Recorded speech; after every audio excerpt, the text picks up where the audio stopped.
Welcome back to the Single Parent Nation podcast. I'm your host, Priscilla Morgan, and today I'm introducing a four-part series. Now, today I'm the guest, okay? So, normally, sometimes I have guests on my episodes, and today I am the guest, all right? So, today and the next three episodes after this, what you're gonna hear and see on if you're on YouTube is basically me answering the questions I would ask my single parent guest. So, yes, I'm flipping the script and I'll be answering the same questions I normally ask my guest. Today, I want to take you inside my own journey of becoming a single parent, the highs, the lows, and the lessons. So, let's go. So, people always ask me, how did I become a single parent? And I became a single parent. This was in 2007, 2017. No, 2016, 2017. Yes. And basically, long story short, I got separated and I got divorced. And, yeah, that's how I became a single parent. And usually I smile when people ask me this question because honestly, there's really no short version of the story. Becoming a single mom wasn't something I planned, obviously. And it was something that happened to me. It wasn't something that just happened to me. It was something that happened for me at the same time, right? So it happened to me, but it happened for me at the same time. It was the moment my older life ended and my new life, my reality began. But the truth be told, that it brought me to my purpose. And that was the reason for starting this podcast. That was the reason for becoming a single parent life coach. It's the reason why I'm starting my charity foundation for single parents. So when I first found myself doing it all alone, the late nights, the school runs, the bills, the emotional load, and I was doing my MBA at the time, I became a single mom. It felt like a storm, like I couldn't get out of it, right? And it was scary. I was angry a little bit, but if I'm honest, there are times you're like you feel embarrassed, right? Especially that's that baby boomer kind of guilt where if your marriage doesn't work, it's embarrassing, or if your marriage if you're not happy in the marriage, stay in it. That's kind of like a baby boomer mentality, right? Or I should say a Gen X mentality. But society doesn't prepare you for the emotional identity shift that happens when you become a single parent. That identity shift when you go from us to just me. It's me alone. But over time, I realized that single parent didn't break me, it built me. It stripped away every single illusion of control that I had, and it forced me to meet myself, to face myself, the strong, resourceful, capable woman that I have been all along. The hardest transition really was, it was in layers. I think the first layer was at the end of the day, I was exhausted. And a lot of the things that I needed to do or had to do did not get done because you're ripping and running as a single parent. Now, for me, I had to quit my job because at the time I was working a graveyard shift at a hospital. I didn't have anybody to help me with my kids, so I had to quit my job to stay home with my kids. In the meantime, I was looking for more of a daytime job, but one I would be able to drop my kids to school, pick them up, and at the same time being able to afford before or after care, right? Now, at the time as well, it was hard. It was a hard transition because I had just started my MBA program. And so, it was hard because there are times where I felt overloaded emotionally, physically, mentally.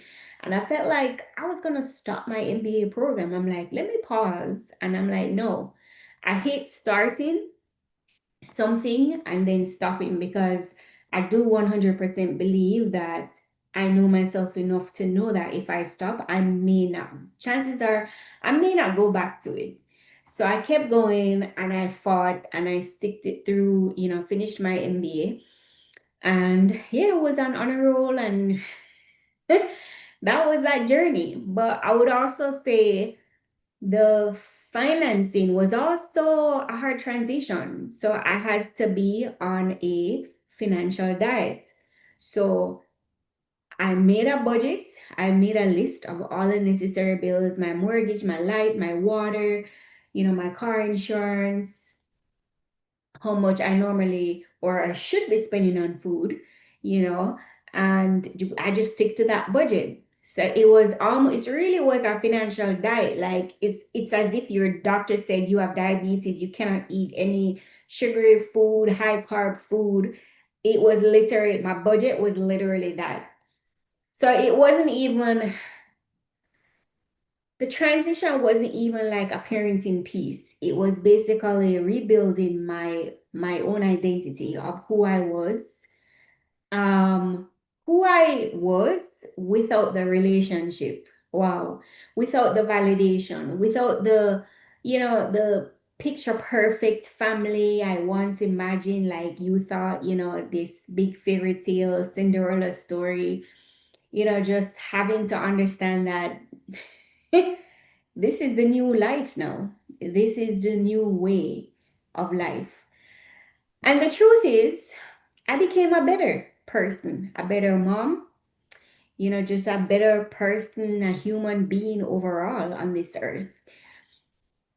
No, I became hard, but I later on became softer in when it comes to compassion, fiercer in my boundaries, and more intentional about what I allow into my space and also my peace. Now, if I could go back and tell that version of myself anything, I would tell her, you're not broken. You're being rebuilt and redirected to the life that you deserve. This pain is not punishment, it's purpose.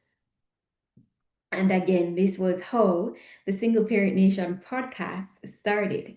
Because if I was not a single mom, then I could not speak about single parenting.